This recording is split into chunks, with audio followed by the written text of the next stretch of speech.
Morning sunlight spilled into the small house in Portland, illuminating every dust particle drifting in the air.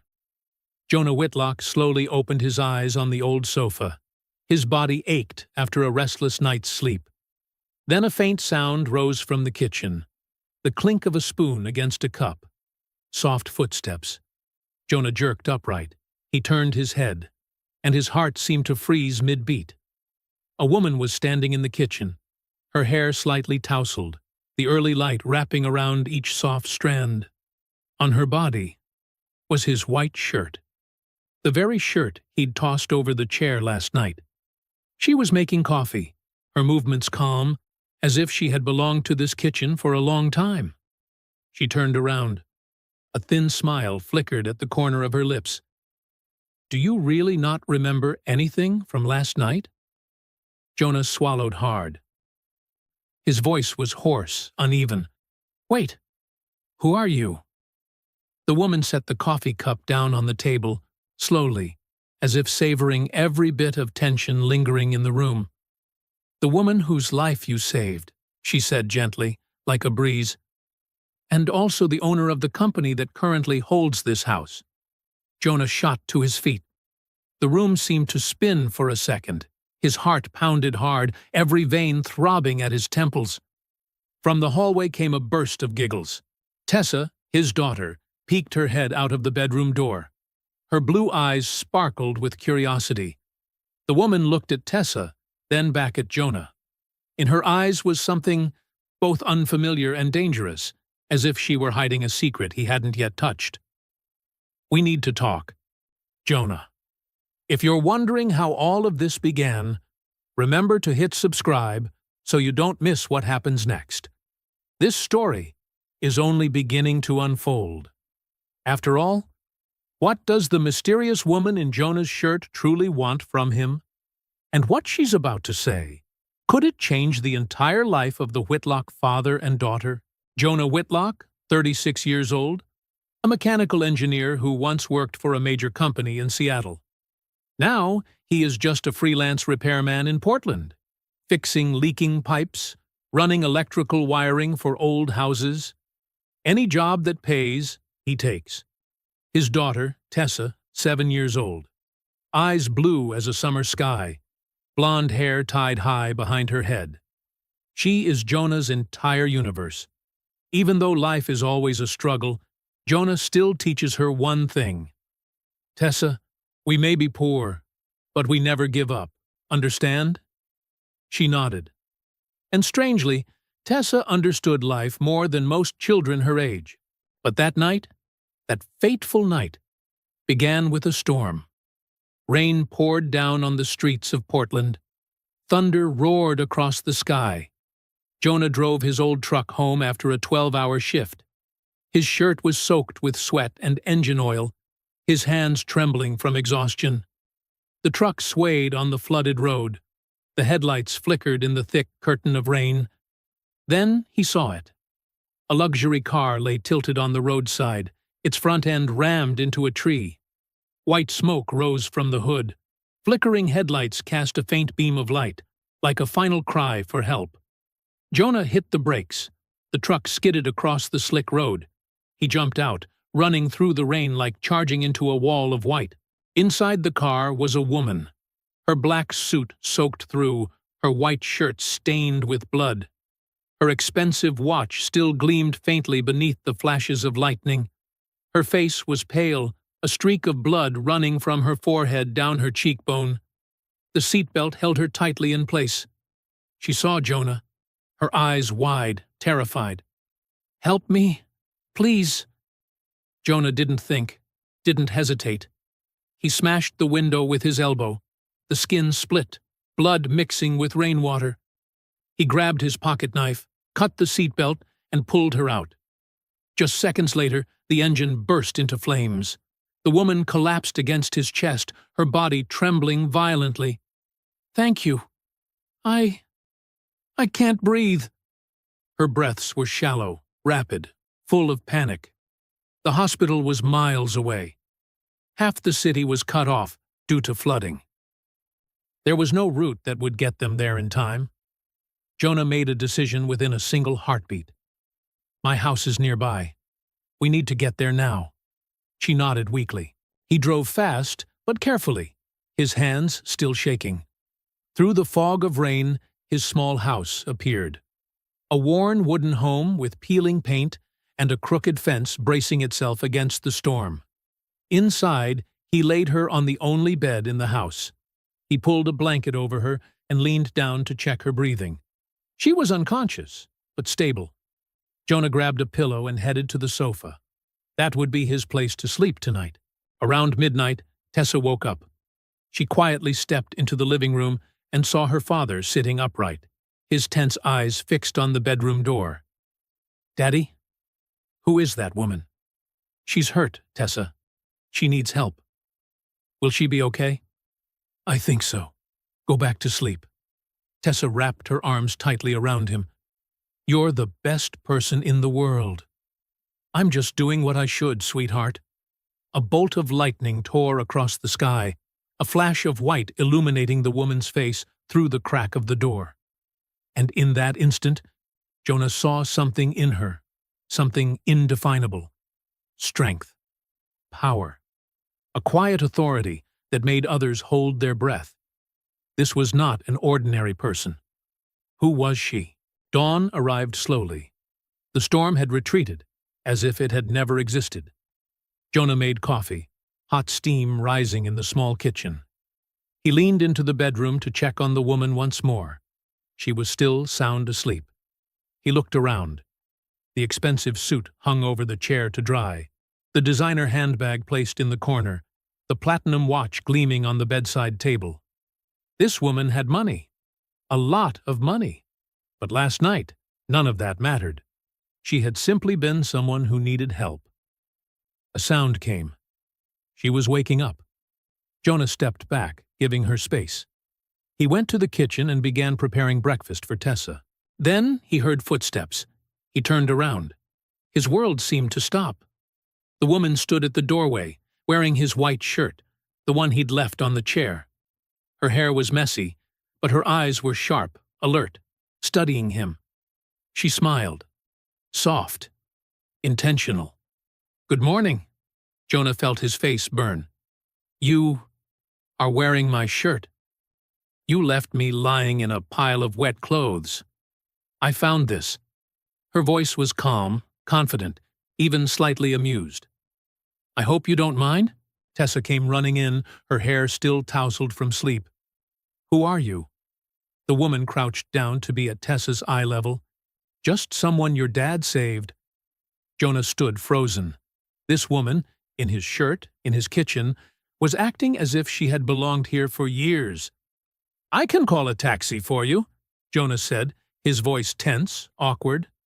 "No need. My driver is waiting outside." "Driver."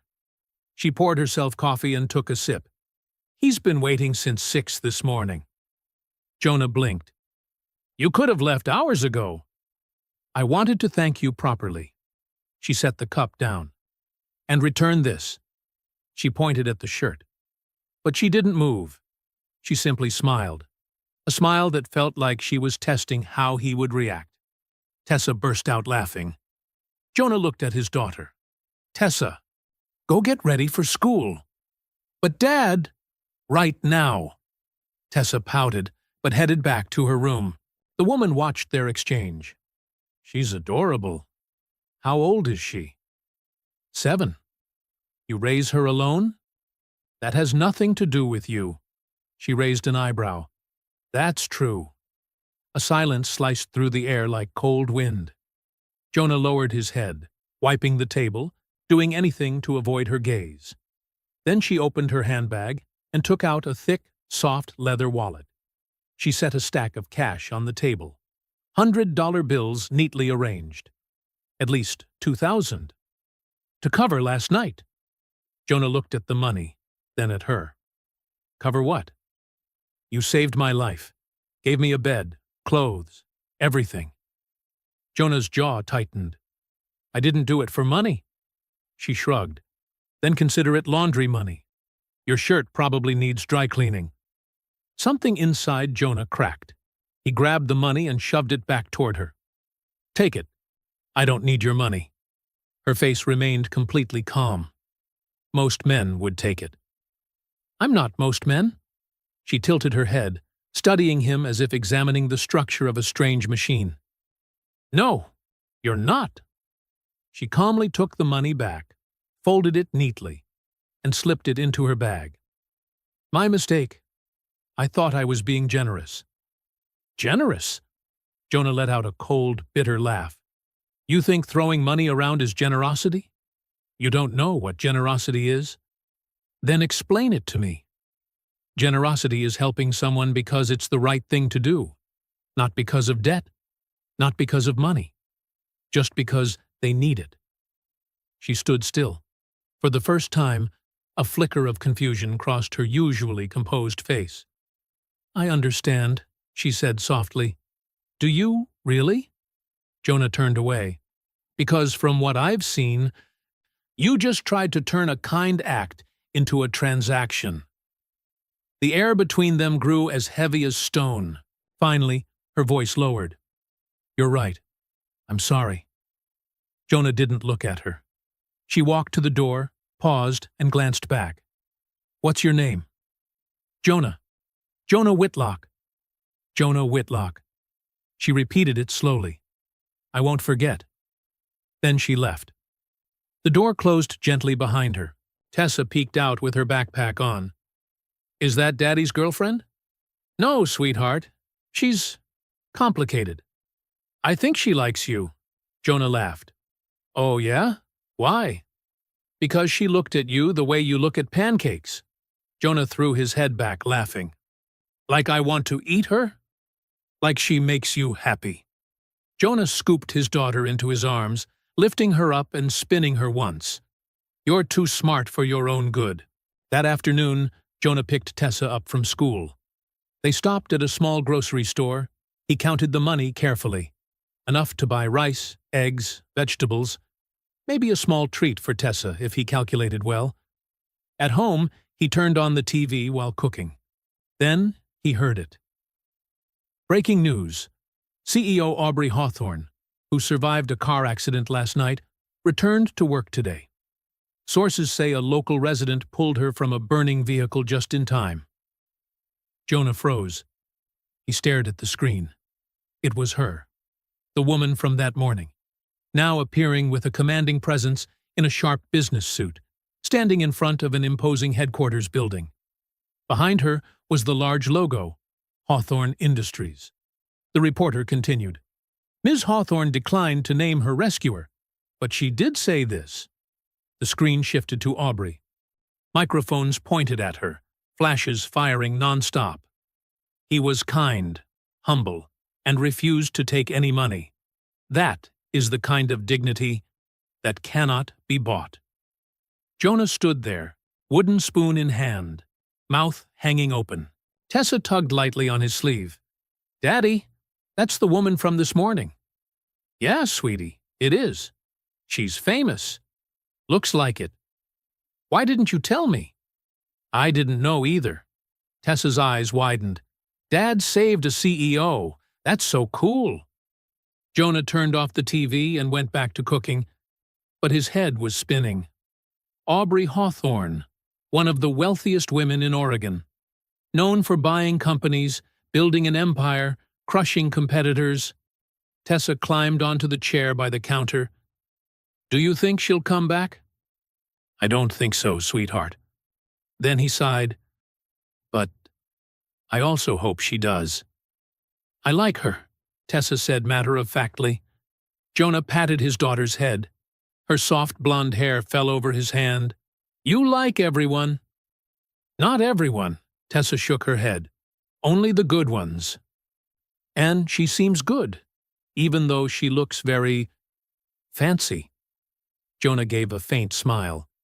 His daughter always had a way of seeing the good in others, even when the world had wrapped them in its coldest shell.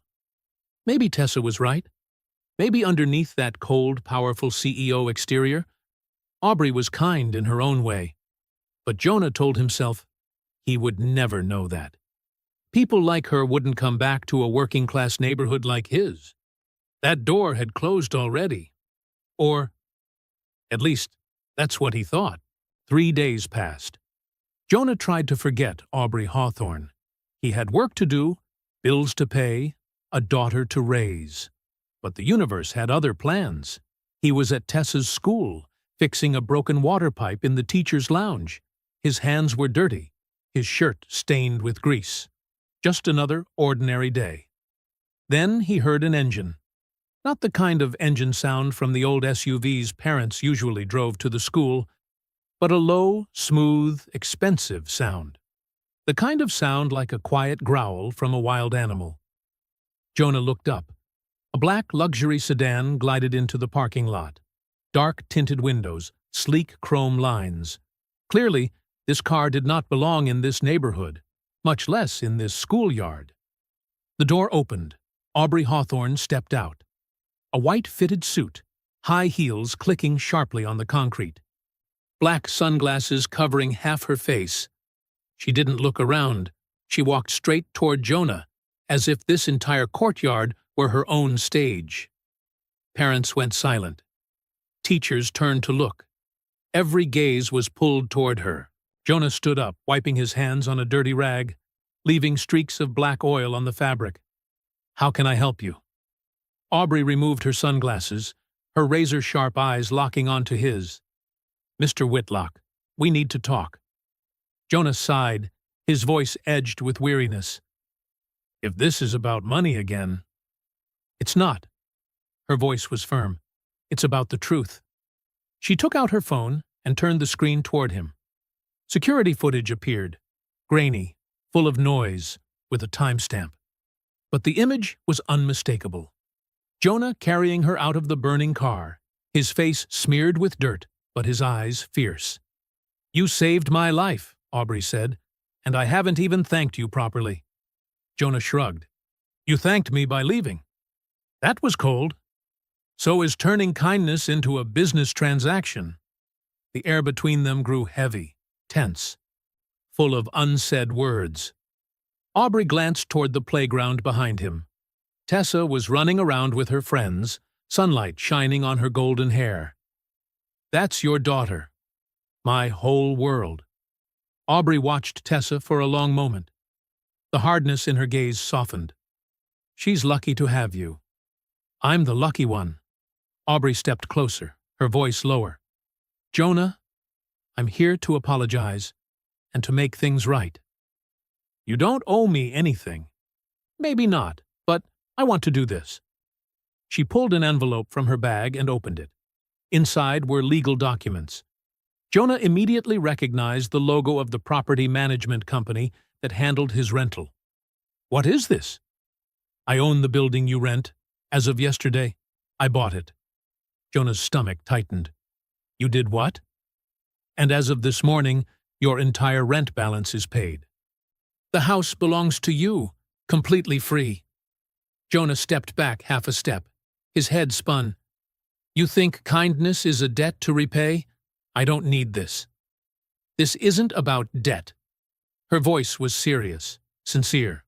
"It's about starting something better." "Better for who? Your conscience?" "Better for people like you," she replied, without blinking. "People who do the right thing and never get anything for it. You deserve more than that." "I already have what I need. I sleep well knowing I helped someone. That's enough." "Is it enough?" She gestured around the school grounds. "Working yourself to exhaustion, struggling to pay bills, sacrificing everything for your daughter. This is enough? Jonah, you deserve better." "I don't need to be saved." "Everyone needs saving at some point." Her voice caught slightly. "Even me." Jonah stopped. In her eyes there was something, a tiny crack in the steel wall of a billionaire CEO. Pain, vulnerability. This story wasn't just about him. "What happened to you?" he asked. Aubrey looked into the distance. "I grew up poor, lived in a housing project. I had to climb alone. And somewhere along the way, I forgot what helplessness felt like." Until the accident. Until the accident. She gave a sad smile. You reminded me that money doesn't buy character. It doesn't buy courage. And it definitely doesn't buy the man who carried a stranger out of a fire. Jonah exhaled softly. The anger inside him dissolved. So what now? Her voice steadied. Now I do what I should have done from the start. She handed him another document. I'm starting a fund for single parents, especially single fathers. Financial support, job training, childcare. Jonah skimmed it. His eyes widened. The Whitlock Fund. I used your name. I hope that's okay. You named the fund after me? It represents the only kind of strength I truly respect. Quiet strength, honest strength, human strength. Jonah stared at the document. His name, Jonah Whitlock, printed boldly, tied to something bigger than himself. I don't know what to say. Say you'll work with me. Aubrey met his gaze. Say you'll help me find families who need support. You know this place better than I do. You want me to work with you? I want you to guide me, keep me grounded. Make sure this fund actually helps people, not my reputation. Jonah looked at Tessa. She was running around happily, unaware that her father's life was changing course. All those nights Jonah stayed awake worrying, rent, food, whether he was good enough. If I join, Jonah said slowly, we do this my way. No PR, no flashiness, just real help. Aubrey extended her hand. Agreed. Jonah shook it, her hand firm, warm, equal. Aubrey tilted her head, a playful smile appearing. Oh, one more thing. What? I still have your shirt. Jonah laughed, truly laughed. Keep it. You wear it better. A crowd had gathered around them, phones raised to record, whispers spreading through the schoolyard. A reporter squeezed in. Local paper here. Ms. Hawthorne, are you two dating? Aubrey glanced at Jonah. Her eyes sparkled as if hiding a secret. Not yet. But he did lend me his favorite shirt. Laughter rippled everywhere. Jonah shook his head, smiling helplessly. You are impossible. I prefer the term determined, she replied, lips curving. Tessa ran over, panting. Dad, that's the lady from TV. That's right, sweetheart. Tessa looked at Aubrey, her expression unusually serious. Are you going to help my dad? Aubrey crouched to eye level, her voice soft. I'll do my very best. Do you agree? Only if you're good to my dad, Tessa said firmly. My dad is the best dad in the world. Aubrey smiled. A real smile. I can see that, and I promise. Tessa suddenly hugged her. A simple hug, but it made Aubrey freeze. Then, slowly, she hugged back. When the girl ran off toward her friends, Aubrey stood up, her eyes slightly wet. She's wonderful, she whispered. She's the reason for everything I do, Jonah said. Aubrey nodded. Then let's make sure you don't have to struggle anymore. She turned and walked toward her car. At the door she paused, glanced back. I'll send the paperwork this week. And Jonah? What? Thank you for reminding me why I started this company. Why? To help the people who once helped me, when I had nothing. She stepped into the car, the door closing. The sedan glided away like a whisper. Jonah stood there, the documents in his hand, heart pounding. His life was really changing. That night, after Tessa went to sleep, Jonah sat alone in the dark living room. The envelope from Aubrey lay on the table. He hadn't opened it yet. Jonah reached out and touched the edge of the paper. His fingers trembled slightly, as if what was inside wasn't paperwork, but something that could change his entire life. And then the memories came back. Camille, his wife. Shimmering red hair, a warm smile, hands that always knew how to make the world feel lighter. She had died 3 years ago. Stage 4 breast cancer. A battle that was too long, too painful. He remembered the endless nights spent in the hospital, The constant beep, beep of the machines, the bitter smell of antiseptic burning in his throat. He remembered Camille's small hand in his, growing weaker day by day. On the final night, she looked at him, her voice barely a breath. "Jonah, don't let our daughter go without. Promise me. I promise.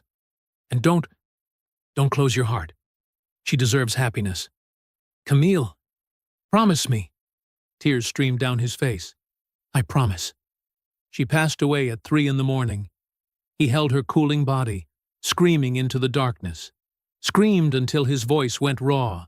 Screamed until it felt like his heart was fracturing inside him. From that day on, Jonah threw himself into work like a man running from his own heart. 3 jobs at once. Fixing pipes, installing electrical wiring. Any job anyone hired him for, because he knew if he stopped, he would have to feel. And feeling meant pain. Only Tessa kept him standing each morning. Her laughter. The way she looked at him was like he was a superhero. But the truth? He was falling apart. His bank account had $247 left. Next month's rent, $1,200. Not including electricity, water, and phone bills. Not including food. Last week, Tessa asked, "Daddy, why don't we go eat pizza like before?" Jonah forced a smile. "Eating at home is healthier, sweetheart." But the truth? He couldn't afford it. And then Aubrey Hawthorne appeared, like someone had thrown a beam of light into his life. A light so bright he didn't know whether to believe it. A free house, a fund named after him, a chance to breathe. But deep inside, part of him was still afraid. Afraid that accepting help meant he was weak. Meant he had failed the promise he made to Camille. Finally, Jonah opened the envelope. Inside were the house ownership papers. His name was right at the top. Clear, formal, unmistakable. The house was his. No more rent. No more fear of eviction. No more storm clouds hanging over him at the end of every month. He bent forward and burst into tears.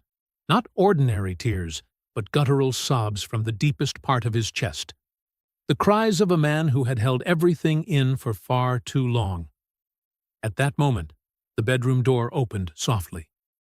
Tessa stood in the doorway, clutching her stuffed bear. "Daddy?" Jonah quickly wiped his face. "Sweetheart, why aren't you asleep? I heard you crying." She walked toward him, climbed onto the sofa, and curled into his arms, just like she had since she was tiny. "Are you sad because of Mom?" Jonah's tears returned, despite his efforts to hold them back. "Sometimes. I miss your mom very much." Tessa rested her head on his shoulder, whispering, "Mom would be proud of you. You're doing so good." Jonah swallowed hard. "You think so?" "I know so. You're the best dad ever. And now Ms. Aubrey is going to help us. Mom would like that." Jonah hugged her tightly, holding on to the only thing keeping him from collapsing into the abyss. "I love you, Tessa. I love you too." The two of them sat in that warm darkness for a long time, holding each other, breathing together, healing wounds that the eyes couldn't see, but the heart remembered forever. Meanwhile, in the highest penthouse in downtown Portland, Aubrey Hawthorne stood silently before the wide glass window. The city beneath her glowed like a galaxy, beautiful, magnificent, and cold to the point of cruelty. She held a glass of red wine in her hand, but didn't drink a single drop. On the table, Jonah's white shirt was neatly folded, clean. She had washed it herself, dried it, and kept it. Not because she forgot, but because she didn't want to return it. Aubrey lifted the shirt close to her face, the scent of cheap soap, the smell of hand-washing from real homes, real families. A single tear fell, sudden, without warning. For a moment, she was 12 again. Foster home number 7. Dinner was dry bread and water. She was so hungry that she stole an apple from the fridge. Mr. Smith, the balding man with the stench of alcohol, slapped her across the face. "Thief!" He whipped her 5 times across the back. The red welts burned like fire. Aubrey didn't cry. She learned how not to cry from that day onward. Age 14. A group home. The girls shoved her head into a locker laughing. "You'll never be anything. A child nobody wants." Age 16. Aubrey gave up hope. She slashed her wrist in the bathroom, warm water mixed with red blood into a pale pink. A social worker found her and saved her. But no one asked, "Why are you hurting so much?" Age 18. She earned a full-ride scholarship, business major, studied 20 hours a day. No friends, no dating, no weakness, just one goal: never be looked down on again. Age 25. Aubrey became the youngest CEO in the company's history. Wealthy, powerful, standing at the top of the pyramid. She built herself a fortress made of money, achievements, and untouchability. But that fortress was very lonely. No one loved Aubrey for who she was. They loved her power, her bank account, the Hawthorne name behind her, until Jonah. He didn't know who she was, didn't know how wealthy she was. He saved her because it was the thing a person should do. He shoved money back into her hands because he had dignity money couldn't buy. For the first time in 20 years, someone looked at Aubrey Hawthorne and saw a human being. She hugged the shirt to her chest and cried, sobs from the deepest part of her soul. Painful, but the kind of pain that made her heart come alive again. Her phone vibrated, a message from her stepmother, Vivian Hawthorne. "I heard about your hero. Don't be foolish, Aubrey. Men like that only want your money. You're embarrassing the family." Aubrey stared at the venomous words, not angry, just tired. She deleted the message, then blocked the number. Vivian was not someone she needed. She never had. Right now, Aubrey thought only of Jonah, of Tessa, of that feeling of belonging, the feeling she had never experienced anywhere, with anyone. For the first time in her life, Aubrey Hawthorne realized she no longer wanted to return to that lonely fortress at the top. She wanted to move toward the small, worn house where that man lived, and where little Tessa smiled at her as if she had belonged there for a very, very long time. 1 month later, the Portland Convention Center glowed under bright lights. Press crowded the hallways. Cameras, reporters, and influencers stood in long rows. Today was the launch day of the Whitlock Fund. Jonah stood backstage, looking impossibly out of place in a suit. The tie tightened uncomfortably around his neck, his shoes polished so much that he could see his reflection in them. Everything made him want to step outside just to breathe. Tessa sat beside him, pretty in her dress, hair braided neatly, her legs swinging with excitement. "Daddy, are you famous now?" Jonah chuckled softly. "No, sweetheart, I'm just standing here." "But they named the fund after you." "That doesn't mean I'm famous. It just means I'm a little luckier." A production assistant rushed toward him, looking stressed. "Mr. Whitlock, you're on stage in 5 minutes." Jonah froze. "I thought I was just attending?" "Ms. Hawthorne wants you to speak. She didn't tell you?" Jonah inhaled sharply. "No, she definitely didn't." Tessa covered her mouth, giggling. "Dad's gonna be on TV." "Thank you for the perfectly timed announcement." The auditorium lights dimmed, music rose, the room fell silent. Aubrey stepped onto the stage, confident, sharp as ever, but her eyes tonight were softer than usual. With just a small nod, she took command of the packed room. "Good evening. Thank you all for being here." Her voice rang clear and strong. "Tonight, we launch something special, something deeply personal to me, the Whitlock Fund." Applause thundered through the hall. Camera flashes erupted. "This fund exists because of one man, a man who saved my life without asking for anything, a man who reminded me that true strength isn't measured by money, but by dignity." She turned toward the wings, her gaze landing directly on Jonah. Jonah Whitlock, please join me on stage. His heart stopped for a beat. Tessa nudged him forward. Go, Dad! Jonah stepped out, his knees nearly buckling. Stage lights blazing so bright he felt like the entire world was watching his every step. The crowd rose to their feet, clapping thunderously. Aubrey handed him the microphone, whispering, "Say something." He looked at her as if to say, "You're really throwing me into this? You didn't warn me." "I wanted it to be real." She smiled slightly. "Speak from the heart." Jonah turned to face the audience. Hundreds of faces, hundreds of expectant eyes were waiting for him to speak. "I'm not good at speeches," he began, his voice hoarse and slightly shaky. "I'm just a repairman. I fix pipes, change light bulbs. That's what I do every day." He paused, took a deep breath, and continued with a steadier tone. "But being a single father has taught me one thing. You don't need money to be rich. You need people who believe in you. You need moments that remind you why you have to keep going." He glanced toward Aubrey, his eyes softening. "That stormy night, I didn't save Aubrey to be recognized. I saved her because it was the right thing to do. But somehow, that moment changed everything." He turned back to the audience. "She could have forgotten me, gone back to her busy life. But she didn't. She came back. She listened. She genuinely cared. That," he paused, "is rare." The entire room was silent, hanging on every word. "The Whitlock Fund isn't about me. This fund is for every parent trying their best each day. The dads are working 2 or 3 jobs. The moms stretch every dollar.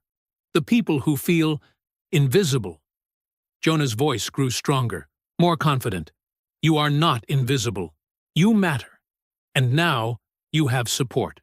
Real support." The crowd rose to their feet. Applause exploded like fireworks. The auditorium shook. Jonah stepped back, overwhelmed by a feeling he had never experienced before. Aubrey stepped forward, took his hand, and squeezed gently. "Perfect," she whispered. After the event, Jonah and Aubrey stood in the quiet hallway behind the auditorium. The warm yellow lights reflected on the tiled floor, creating a strangely gentle atmosphere after all the noise. Nearby in the lobby, Tessa was fast asleep on a long sofa, her head resting on her tiny stuffed bear. Aubrey opened her bag and took out a small, elegant box. "I have something for you," she said, her voice soft but firm. Jonah shook his head. "You've given me enough." "Just open it." He lifted the lid. Inside was a pen engraved with the words, "For the man who doesn't sell kindness." Jonah felt his throat tighten. "You didn't have to do this." "I know." Aubrey stepped closer, close enough that only a breath separated them. "But I wanted to, because you deserve it." Her gaze softened. "You changed my life, Jonah." He gave a small, genuine smile. "You changed mine, too." They stood facing each other, close enough that one small step would bring them into contact. The air between them felt electric, tense and warm at the same time. Aubrey leaned in slightly and whispered, "I still have your shirt." "I know," he replied, the corner of his mouth lifting. "I saw you wearing it in that article last week." She let out a soft laugh, the gentlest sound he had ever heard from her. "It's my favorite shirt now." "Mine too," Jonah teased, "even though you're the one wearing it. Especially because I'm the one wearing it." Her smile this time was truly warm, free of the familiar guardedness of a powerful CEO. "You're full of surprises, Jonah." He looked into her eyes. "So are you, Aubrey." Behind them came a clear throat-clearing sound. The event photographer. "Sorry. May I get a photo for the website?" They stood side by side, professional, composed, but their hands brushed lightly at the hem of her jacket. Neither pulled away. Flash. The moment was captured. A moment neither of them expected. A moment that marked the beginning of something real, warm, and very possibly destined. 1 year passed gently, like a dream. Jonah stood inside his small repair shop. The sign hanging at the door read clearly, Whitlock Mechanics, in partnership with the Whitlock Fund. He wiped the grease from his hands with an old rag. This was his shop, small, simple, but tidy and warm. Every corner was the result of years of relentless hard work. The doorbell chimed. Aubrey walked in. She wore the white shirt, his shirt, paired with jeans, and her hair falling softly around her shoulders. She looked both relaxed and so stunning that he momentarily lost his words. "Still fits," she said, a faint smile on her lips. Jonah chuckled. "You still enjoy stealing my clothes." "Borrowing," she corrected, her eyes glimmering with playfulness. "Right, of course." Aubrey walked around the shop, gently touching the toolkit, the drill, and each item he kept with such care. "This place is perfect," she said with certainty. "It's small, but it's honest, like you." At that moment, Tessa ran in from the back door, her 2 braids bouncing with each step. "Aubrey, I got the STEM scholarship. Full ride?" Aubrey's face lit up. "You're amazing. I'm so proud of you." Tessa hugged her tightly. Jonah watched them, his daughter, the woman in front of him. A feeling of family settled deep in his chest, warm in a way that was hard to describe. Tessa ran back to finish her homework. The shop grew quiet again. Aubrey turned back to Jonah, not with the look of a powerful CEO, but with the gaze of a woman carrying her whole heart in her hands. "I have something for you," she said. Jonah raised a brow. "Another gift?" "Open it tomorrow," she said softly. "Promise?" She handed him a cream-colored envelope, sealed carefully. "What's inside?" Jonah asked, his heartbeat beginning to quicken. "A question I'm afraid to ask." "Afraid?" His voice softened. "Terrified."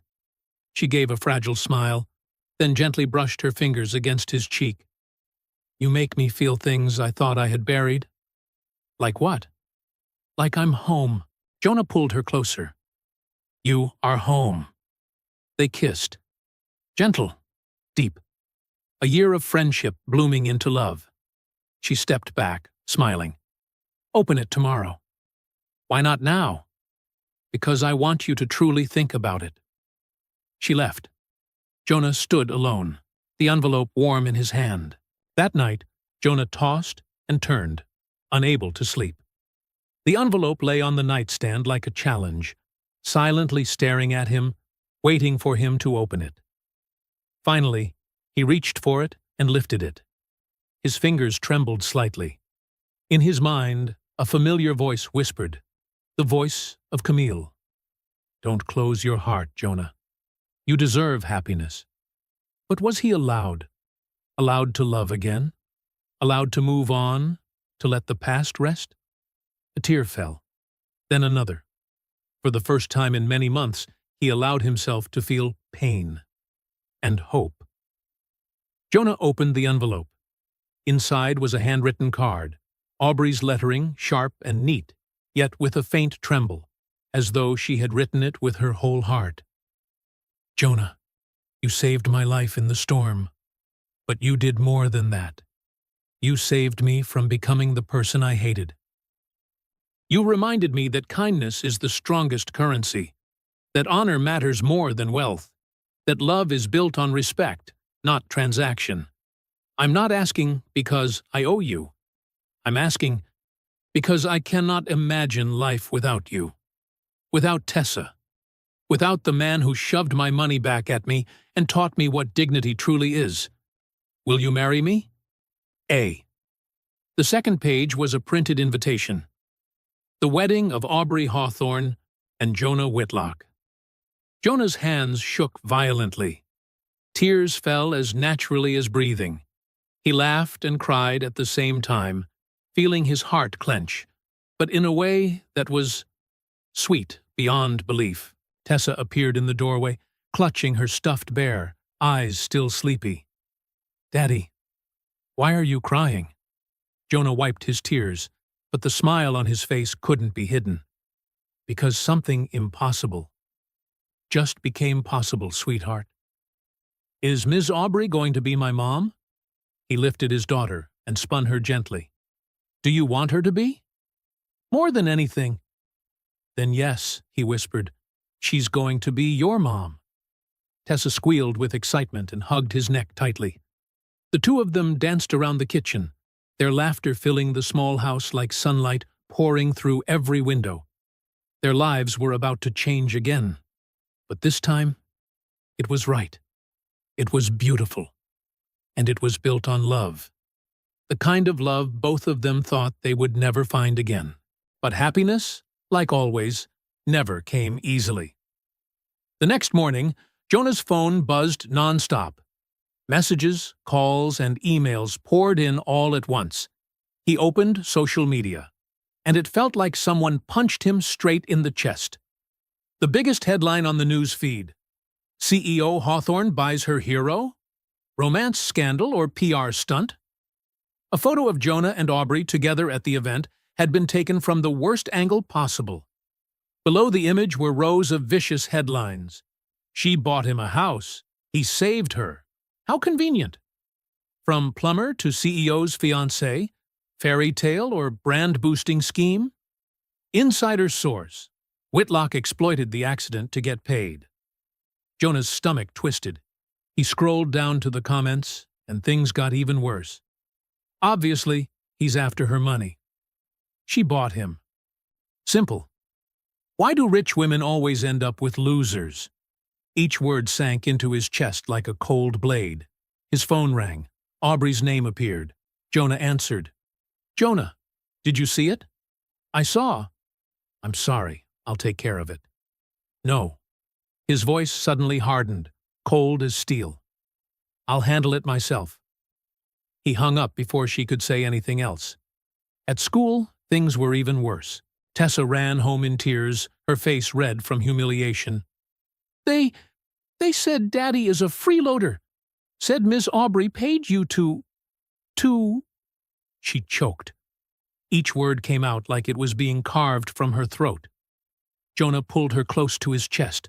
His body trembled slightly with anger and helplessness. Don't listen to them, sweetheart. I didn't sell my soul. But that night, after Tessa fell asleep, Jonah lay awake in the dark. A storm of doubt tore through him, ripping at the seams of his heart. Was he living off someone's pity? Was he taking advantage of her without realizing it? Would Camille be disappointed in him? Those questions pressed on his chest like a stone. For the first time since meeting Aubrey, Jonah felt like he might lose everything. The next day, Aubrey called. Jonah, I need you to come to my place, tonight. Why? My family wants to meet you. Jonah's heart sank. Aubrey, please. For me, the Hawthorne estate. It was so large it looked more like a 5-star hotel than a private home. Tall iron gates, a lawn as big as a golf course, house staff moving with the precision of a trained unit. Jonah stood at the door in the only suit he owned. In that moment, he felt like someone who had been placed in the wrong world entirely. Aubrey opened the door for him, a sharp black suit, her hair in a neat bun, the familiar cold CEO expression on her face, but her eyes full of fear. Inside, the dining room was so long that voices echoed back. The table could seat 20 people. At the head sat Vivian Hawthorne, Aubrey's stepmother, 60 years old, perfectly silver hair, diamonds glittering on her neck and wrists, her gaze so cold it could freeze the room itself. Beside her was Derek Hawthorne, the half-brother, 40, an Armani suit, a plastic smile glued to his face. The moment Jonah stepped inside, they looked at him as if he were a stain on the marble floor. Sit down, Mr. Whitlock. Vivian's voice was sharp as a blade. Jonah sat. Aubrey sat beside him, her hand gripping his tightly under the table as if to steady herself. And him. Vivian took a sip of champagne and set her glass down. So, you're the hero. I just did what anyone should do. Right. And now you have a free house, a foundation named after you, and you're about to marry the richest woman in Oregon. She let out a mocking laugh. Very convenient. Mother, Aubrey warned. Be quiet, Aubrey. I'm talking. Vivian leaned toward Jonah. What do you want? Money? I can write a check right now. How much for you to disappear from her life? Jonah stood up. I don't want your money. Everyone has a price. Not me. Derek chuckled. Oh, he plays the role well. The noble man. Jonah turned to him. I'm not acting. Sure. It's just a coincidence you saved my sister right when she needed someone to touch her feelings, right? Derek, that's enough. Aubrey shot up from her seat. No. Vivian slammed her champagne glass onto the table. You need to wake up, Aubrey. Marrying a plumber? You're disgracing the Hawthorne name. Jonah turned to head for the door.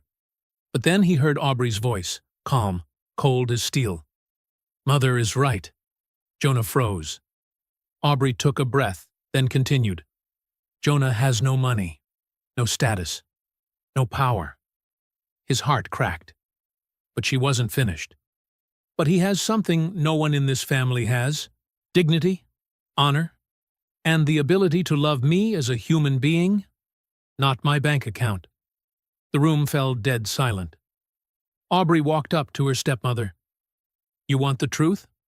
Jonah is the only man who has ever looked at me and seen my real worth.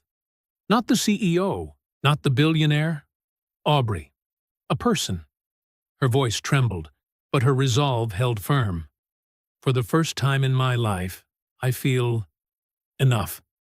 Not because of what I own, but because of who I am. She turned to Jonah. And if Mother cannot accept that, then I'll leave this family, because I chose him.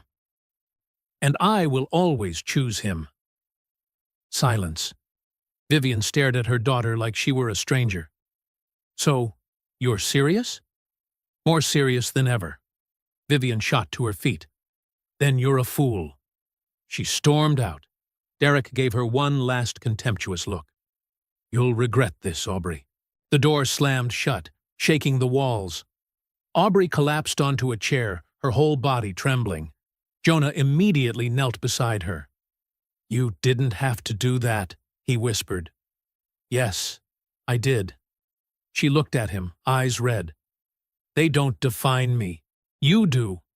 He pulled her into his arms. You're incredibly brave. I'm terrified. So am I. In that massive, cold, empty house, they held each other. Just the two of them. And for them, that was enough. The following week, everything got worse. The press kept tearing them apart without mercy. Hawthorne abandons her family for a plumber. A love soaked in PR? Did she save him, or did he save her wallet? The company's stock dropped. The board of directors held an emergency meeting. Aubrey worked nearly 20 hours a day just to keep her entire empire from collapsing. And Jonah? He only saw himself as a burden. That night, heavy rain, just like the night they met. Jonah quietly packed clothes, tools, a few of Tessa's toys. Tessa ran in, eyes wide with fear. Dad, what are you doing? We're leaving, sweetheart. Leaving where? Somewhere else, starting over. What about Aubrey? Jonah couldn't bring himself to look at his daughter. She will be better off without us. Tessa froze. Then her voice trembled. I don't believe you. For the first time in her life, she yelled at him. You're giving up, just like you gave up on Mom. Jonah went still, like someone had stabbed him in the chest. Mom died because she was sick, not because of me, Tessa sobbed. But Mom told me before she died. She said, don't let Daddy close his heart. There are still good things in life. Tears streamed down her cheeks. Aubrey, is that a good thing? Dad, and you're closing your heart. Jonah dropped to his knees, pulling his daughter into a tight embrace. Both of them cried until it hurt. You're right, he whispered. I'm so sorry. Tessa hugged him even tighter. Then don't go. Fight for her. Like a real hero. Jonah kissed her forehead. I promise. Past midnight. Jonah drove to Aubrey's penthouse. He knocked. No answer. He used the spare key she had given him last month. Inside was dark. Cold.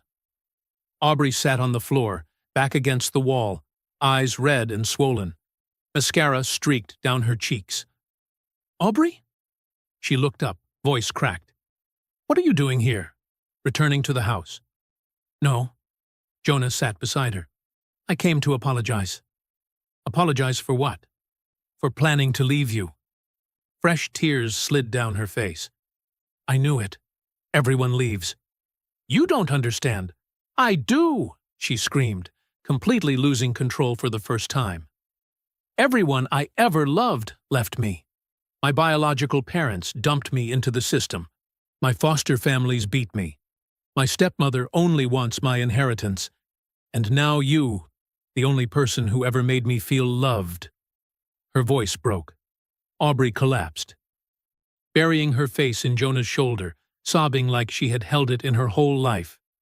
Jonah held her so tightly, it was as if he could shield her from every pain she carried. Listen to me, he whispered gently. Listen very carefully. He lifted her face, wiping her tears. I'm not going anywhere. I was just scared. I thought I was dragging you down. But my daughter reminded me of what Camille said before she died. Aubrey whispered, What did she say? Don't close your heart. Life still has so many good things. Jonah smiled through his own tears. And you are that good thing, Aubrey. You're the reason I believe I can love again. Aubrey exhaled shakily, her trembling hand gripping his. Are you sure? Because I can't lose you. You won't lose me. Not ever. They kissed. Deep. Desperate. But healing. When they pulled apart, Aubrey whispered, I still need an answer. An answer? The letter I wrote. Jonah laughed softly, like breathing. Yes. She blinked. Yes? 1,000,000 times yes. I'll marry you, Aubrey. Aubrey burst into tears again, but this time they were tears of joy. I love you. I love you too. They sat leaning into each other on the floor, under the faint glow of the city lights, until dawn broke. Two souls once shattered, now found each other. The next morning, Aubrey called a press conference. All the major news outlets were present. Cameras flashed brightly. Microphones crowded the table. The atmosphere was so tense, you could practically hear each person's heartbeat. Aubrey stepped up to the podium, standing firm, exactly like the CEO the whole world had seen her be. But right beside her, Jonah stood, calm but a little awkward. And behind them, Tessa, in her cute pink dress, looking up with pure pride. Thank you all for coming, Aubrey began.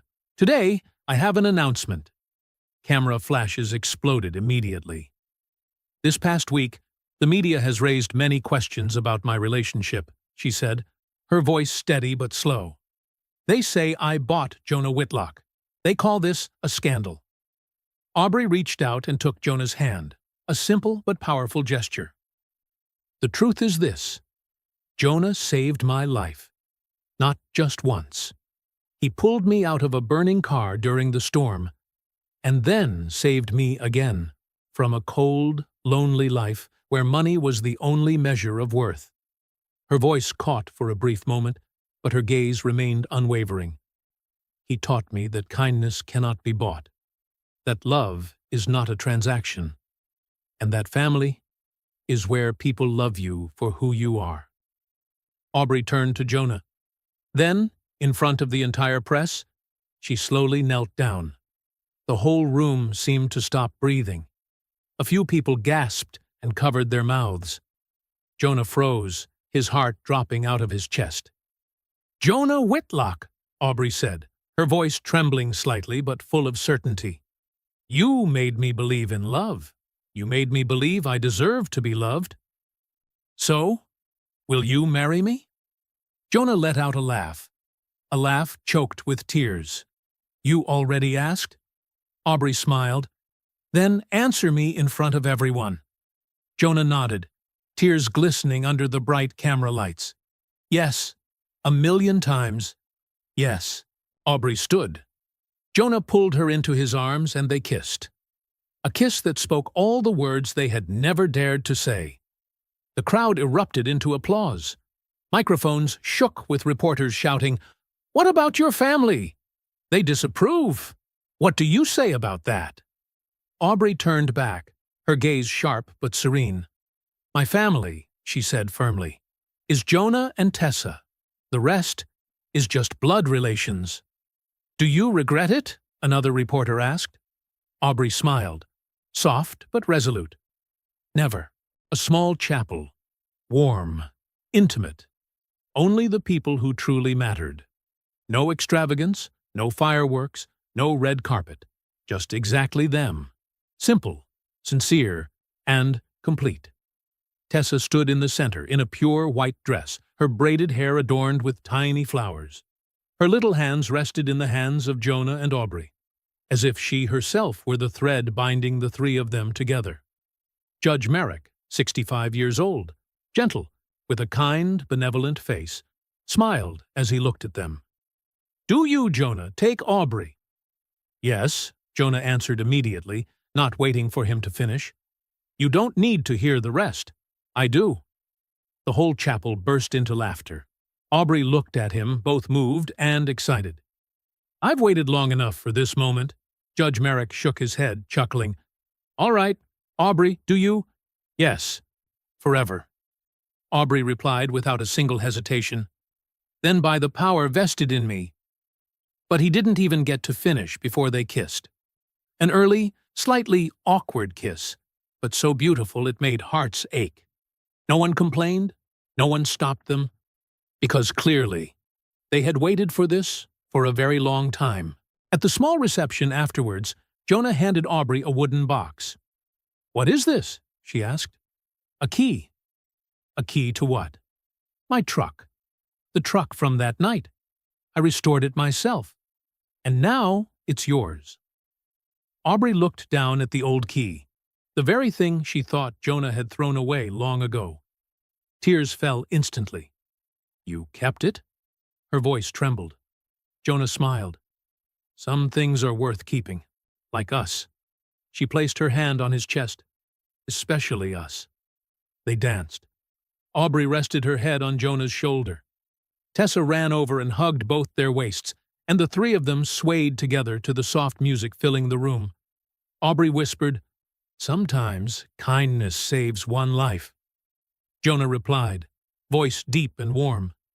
Sometimes it saves two. Tessa chimed in, her laughter ringing bright. Sometimes three. They held each other as the sun set, warm orange light washing over the three of them like the universe's blessing. 5 years passed like a long dream. Jonah now ran the Whitlock Mechanics chain with 5 branches across Oregon. Each shop hired single parents, people who needed a second chance to stand back up. Aubrey resigned as CEO, dedicating all her time to operating the Whitlock Foundation. The foundation now supported more than 5,000 families each year. Tessa, 12 years old, stood on stage receiving a National Science Award. In her speech, her voice rang with confidence, far more mature than her age. I learned from my dad that dignity has no price. I learned from Mom Aubrey that courage is knowing you're vulnerable, but choosing to fight anyway. The entire hall erupted in thunderous applause. After the ceremony, the three of them sat inside the old truck. The truck Jonah had carefully restored, still carrying the soul of that stormy night years ago. Tessa asked curiously, Why don't we buy a new car, Dad? Jonah laughed, patting the steering wheel. Because this one has memories, sweetheart. Aubrey placed her hand gently over his. That's right. The night you saved me. This was the truck that took me home. Tessa tilted her head. Home? You mean Grandma's house? Aubrey looked at Jonah, her eyes warm and glistening. "No, honey. Home, as in where your dad is, where I first felt accepted." They drove through Portland under the sunset. The city sparkled, as if blessing everything they had been through. Jonah asked, half teasing, half serious, "Do you regret it? Leaving an entire empire for me?" Aubrey laughed. "Are you kidding? I have everything. You, Tessa, a family. But you used to have an empire. An empire that was cold. This family is what's warm." From the back seat, Tessa chimed in, "You two are so sweet, it's ridiculous." They burst into laughter. The truck stopped at the park, the same place where, during the hardest days, Jonah could only bring Tessa because he couldn't afford anything else. The three of them sat down on the grass. Tessa chased butterflies, her laughter floating through the breeze. Aubrey rested her head on Jonah's shoulder. "Can you believe it? How did everything begin?" "From a storm. From an accident. I thought I was just helping a stranger on the road. But you saved me. You saved me too. From a life of surviving, not living." Aubrey lifted his face and kissed him softly. "We saved each other." Tessa ran back, holding a bunch of wildflowers. "For Mom." Aubrey accepted them, eyes turning misty. "Thank you, Angel." "I love you, Mom." "I love you too." The three of them lay on the grass, watching the clouds drift slowly. The wind carried the scent of a peace they had fought hard to earn. Jonah said quietly, "Camille would have loved you." Aubrey blinked. "You really think so?" "Absolutely. She always wanted Tessa to have a mother who loved her." Aubrey swallowed a lump in her throat. "I'm trying my best."